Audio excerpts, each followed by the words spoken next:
ایک تصویر نے سارے نظام کو ننگا کر دیا۔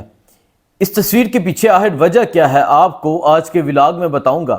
اس کے علاوہ پاکستان تحریک انصاف اور مولانا فضل الرحمان اپنا لاہ عمل دینے جا رہے ہیں، کیا کرنے جا رہے ہیں وہ بھی آپ کو آج بتائیں گے۔ عمران خان نے قوم کو احتجاج کی کال دینے کا کہہ دیا ہے۔ عمران خان نے کہا ہے میری کال کا انتظار کریں۔ عمران خان کب کال دیں گے اور قوم کے نام کیا پیغام بھیجا ہے آپ کو آج کے ولاگ میں بتائیں گے۔ سب سے پہلے ذکر کرتے ہیں اس تصویر کا۔ اگر آپ دیکھیں نیلی وردی میں ایک اسلام آباد پولیس کا ملازم ہے، ایک اس اسٹیٹ کا ملازم ہے، ایک اس عوام کا ملازم ہے، اور دوسری طرف سینیٹر مشتاق صاحب ہیں۔ سینیٹر مشتاق صاحب انتہائی نفیس اور شریف انسان ہیں۔ میں سینیٹر مشتاق صاحب کے بارے میں بتاؤں، نوجوان طلبہ نوجوان ان کے ساتھ ہیں اور یہ ڈی چوک میں دھرنا دیے بیٹھے ہیں۔ دھرنا کس وجہ سے دیا ہے؟ فلسطین کے حق میں دھرنا دیے بیٹھے ہیں۔ اس ملک میں فلسطین کے لیے بات کرنا گناہ ہو گیا ہے، اس ملک میں فلسطین کے لیے بات کرنا جرم ہو گیا ہے۔ سینیٹر مشتاق صاحب کچھ نوجوان تھے، کچھ ان کے ساتھی تھے، وہاں دھرنا دیے بیٹھے ہیں۔ میں دھرنے کے متعلق بتاؤں، کوئی سیاسی دھرنا نہیں، کسی بھی جماعت کا پرچم آپ کو وہاں نظر نہیں آئے گا، کوئی سیاسی مقصد نہیں، کوئی انتشار نہیں، بلکہ پڑھے لکھے نوجوان ہماری بہنیں ہمارے بھائی وہاں پر موجود ہوتے ہیں۔ اب اس دھرنے میں ایک انسیڈنٹ ہوا، وہ نوجوان وہاں دھرنا دیے بیٹھے تھے، ایک گاڑی آتی ہے اور جا کر اس دھرنے میں جو شرکاء ہوتے ہیں ان کو کچلنے کی کوشش کرتی ہے۔ ایک نوجوان کی شہادت ہو جاتی ہے۔ وہ نوجوان اسلام آباد اسلامک یونیورسٹی میں پڑھنے والا نوجوان تھا۔ پھر جب پتہ چلتا ہے اس گاڑی کے پیچھے کون تھا تو پتہ چلتا ہے کسی فوجی کا بیٹا تھا۔ ابھی تک اس نوجوان کو جس نے ان لوگوں کو کچلا اس کو اریسٹ نہیں کیا گیا۔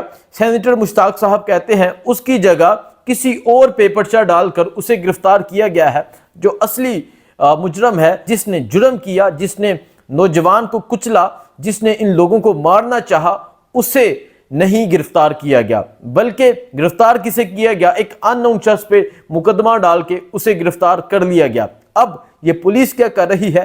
پولیس کو اتنی تکلیف ہے فلسطین کے اس دھرنے کی، پولیس وہاں پہنچی اور جا کر سینیٹر مشتاق صاحب کو دھمکیاں لگاتی ہے۔ آپ اس تصویر کو ملاحظہ کریں، آج مجھے پاکستانی کہتے ہوئے شرم محسوس ہو رہی ہے۔ کیوں؟ کیونکہ یہ تصویر اس نظام کی عکاسی کر رہی ہے، یہ تصویر بتا رہی ہے کہ ہم فلسطین کے ساتھ نہیں ہیں۔ جیسا کہ عمران ریاض خان نے ریسنٹلی کہا تھا کہ یہ تصویر بتا رہی ہے کہ ہم نے اسرائیل کو ایکسیپٹ کر لیا ہے۔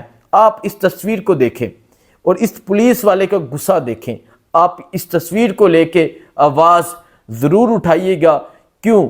کیونکہ ایک نفیس انسان پر، ایک اس انسان پر جو فلسطین کے حق میں بیٹھا ہے، یہ شخص انگلی دکھا رہا ہے، یہ شخص غصہ دکھا رہا ہے، اور یہ غصے کی وجہ کیا ہو سکتی ہے آپ سب بہتر جانتے ہیں۔ اور جب ان سے سوال کیا جائے تو آگے سے غصہ کرتے ہیں۔ قانون لے کر آ رہے ہیں کہ صحافی سوال نہ اٹھائیں، قانون لے کر آ رہے ہیں کہ صحافی ہمارے خلاف بات نہ کریں، لیکن ان کے خلاف جو جرم کرے گا، جو ظلم کرے گا، اس کے خلاف بات بھی ہوگی اور ہم انشاءاللہ آواز اٹھاتے رہیں گے۔ دوسرا اہم جو پوائنٹ ہے جو آپ تک پہنچانا ہے، آپ کو پتہ ہے ایک گرینڈ الائنس بنا جس میں پشتونخوا ملی پارٹی، جس میں مجلس وحدت المسلمین، جس میں سنی اتحاد کونسل، یہ تمام جماعتیں تھیں جو تحریک انصاف کے ساتھ منسلک ہوئیں، تحریک انصاف کے ساتھ اتحاد ہوا، اور پھر جو اتحاد ہے وہ مختلف جگہوں پر نظر آیا، کانفرنس ہو رہی ہے، بلکہ کوئٹہ میں ایک جلسہ ہوا، شاندار جلسہ تھا، اس کے بعد فیصل آباد میں جلسہ ہونا تھا، ابھی تک جلسہ نہیں ہو سکا۔ اب اتحاد مولانا فضل الرحمان کے ساتھ ہونے جا رہا ہے۔ اتحاد کن بنیاد پر، وجوہات کیا ہیں، شرط کیا ہے، میں آپ کو وہ بتاتا ہوں۔ اتحاد کی وجہ صرف ایک ہے، مینڈیٹ چرایا گیا ہے۔ دونوں جماعتیں صرف ایک پوائنٹ پر اکٹھی ہوئی ہیں کہ ہمارا مینڈیٹ چرایا گیا ہے، ہمارا مینڈیٹ ان لوگوں کی جولی میں دے دیا گیا ہے جو لوگ ہارے ہوئے تھے، ان کو فارم 47 کے تحت جتوایا گیا۔ یہ دونوں جماعتیں اس بنیاد پر اکٹھی ہوئی ہیں۔ یہ کوئی سیاسی اتحاد نہیں، بلکہ اتحاد صرف اس وجہ سے ہوا ہے کہ ہم نے اپنا مینڈیٹ واپس لینا ہے، کوئی شرائط نہیں ہے۔ مولانا فضل الرحمان سے اسد قیصر اور باقی جو جماعتیں ہیں، جس میں محمود اچکزئی صاحب، جس میں صاحبزادہ حامد رضا صاحب، یہ گئے، جا کے مولانا فضل الرحمان صاحب سے ملاقات ہوئی، اور مولانا فضل الرحمان سے ملاقات ان کی بہت اچھی رہی۔ اب اگلے ہفتے میں یہ لاہ عمل دیں گے، قوم کو اپنا لاہ عمل بتائیں گے کہ ہم کیا کرنے جا رہے ہیں۔ میں آپ کو بتاتا ہوں، اگر JUIF اور اگر تحریک انصاف اکٹھی نکلتی ہے تو کیا ہوتا ہے۔ خیبر پختونخوا کی میں بات کروں تو خیبر پختونخوا میں JUIF تحریک انصاف کے بعد سب سے زیادہ پاپولر جماعت ہے۔ ریسنٹلی مولانا فضل الرحمان نے وہاں ایک پروگرام کیا، مولانا فضل الرحمان نے بہت بڑا جلسہ کیا، جس جلسے میں مولانا فضل الرحمان نے DGISPR کی پریس کانفرنس کا جواب دیا۔ لاکھوں لوگ اس جلسے میں شریک تھے، اور اب مولانا فضل الرحمان تحریک انصاف کے ساتھ اتحاد کرنے جا رہے ہیں۔ اگر تحریک انصاف کے ساتھ مولانا فضل الرحمان کا اتحاد ہو جاتا ہے، ہفتے والے دن پریس کانفرنس کی جاتی ہے، لاہ عمل طے کیا جاتا ہے اور اپنا لاہ عمل قوم کو دیا جاتا ہے، پھر کیا ہوگا۔ میں بات کر رہا تھا خیبر پختونخوا کی۔ خیبر پختونخوا میں تحریک انصاف کے بعد سب سے زیادہ سٹریٹ پاور، سب سے زیادہ کارکنان اگر کسی جماعت کے پاس ہیں تو وہ JUIF کے پاس ہیں۔ اگر یہ دونوں جماعتیں خیبر پختونخوا سے نکلتی ہیں تو لاکھوں کا ایک سمندر ہوگا، اور اس سمندر کے آگے سب کچھ بہہ جائے گا، اس سمندر کے آگے کوئی بھی ٹک نہیں سکے گا۔ سوابی جب کراس کرتے ہیں تو اٹک کی حدود سٹارٹ ہو جاتی ہے، تو اٹک سے جب یہ قافلہ جب عوامی سمندر اسلام آباد کی جانب داخل ہوگا، اٹک کی بات کروں وہاں مینڈیٹ چرایا گیا، اسلام آباد کی بات کروں مینڈیٹ چرایا گیا، پنڈی کی بات کروں مینڈیٹ چرایا گیا، چکوال کی بات کروں مینڈیٹ چرایا گیا، گجرات کی بات کروں مینڈیٹ چرایا گیا، ہر جگہ تحریک انصاف کا مینڈیٹ چرایا گیا۔ اور اگر یہ قافلہ اٹک کی طرف سے اسلام آباد میں داخل ہوتا ہے، اور یہ جو نارتھ ریجن ہے، کیونکہ نارتھ ریجن میں تحریک انصاف واضح طور پر جیتی ہوئی تھی، ان کو ہرایا گیا، لوگ اپنا بدلہ لینے کے لیے باہر نکلیں گے۔ پنجاب کے کسان پہلے ہی اس حکومت سے تنگ ہیں، تو ساری پاکستانی قوم لاکھوں کی تعداد میں اسلام آباد پہنچ جائے گی، اور اگر یہ اسلام آباد پہنچ جائے گی تو یہ حکومت چند دنوں میں گر جائے گی، حکومت ٹک نہیں سکے گی۔